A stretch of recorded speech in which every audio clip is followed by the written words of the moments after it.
এবার নাটোরে এক গৃহবধূকে শ্লীলতাহানির অভিযোগ উঠেছে। ভুক্তভোগী ওই পরিবারের সদস্যরা জানান, গেল ৯ মার্চ দুপুরে নিজ ঘরে শুয়েছিলেন ওই গৃহবধূ। এ সময় হযরত আলী ওরফে ফজর আলী ঘরে প্রবেশ করে ধর্ষণ চেষ্টা চালায়। ভুক্তভোগীর চিৎকারে স্থানীয়রা এগিয়ে এলে পালিয়ে যায় হযরত আলী। স্যার, আমি শুয়েছিলাম ঘরে, আশা দিয়ে আর ঘরে ঘুরকি আমার সাথে এরকম ব্যবহার করছে। স্যার, আমি বিচার চাই। স্যার, আমি রোজা থাকি,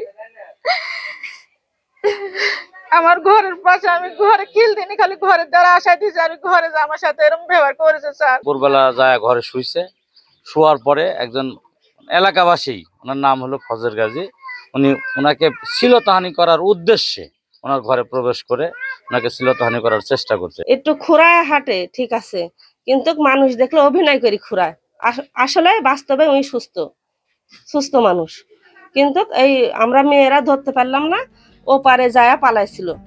স্থানীয়রা জানান, এলাকার নারীদের কাছে এক আতঙ্কের নাম হযরত আলী। গ্রামের অনেক নারী তার বিরুদ্ধে শ্লীলতাহানি ও অশোভন আচরণের অভিযোগ করেন। দাবি জানান সুষ্ঠু বিচারের।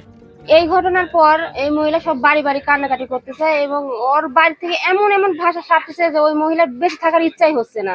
এখন যাচ্ছে গলা দই দিতে বিষ খাচ্ছে, আমরা সবাই ঠেকায় রাখতেছি, কিন্তু খুব গরিব মানুষ, কিছু বলতে পারতেছে না, বিচার চালুক বা সমাজে বিচার পাচ্ছে না।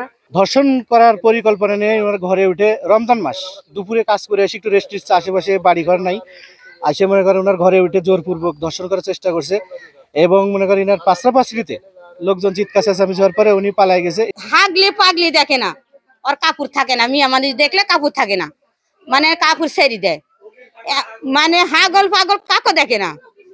তারপরে মনে করেন আর দুইখান হচ্ছে যে বেটার বউ, একটা বেটার বউ থাকতে পারিনি। প্রথমে ঘটনা ধামা চাপা দেওয়ার জন্য ভুক্তভোগীদের মুখ না খুলতে হুমকি দেয় হযরত আলী। পুলিশ জানায়, ভিকটিমের স্বামীর অভিযোগের প্রেক্ষিতে মামলা নেওয়া হচ্ছে, আসামি ধরতে চলছে অভিযান। অভিযোগের প্রেক্ষিতে আমরা একটা ধর্ষণ চেষ্টা অভিযোগ পেয়েছি।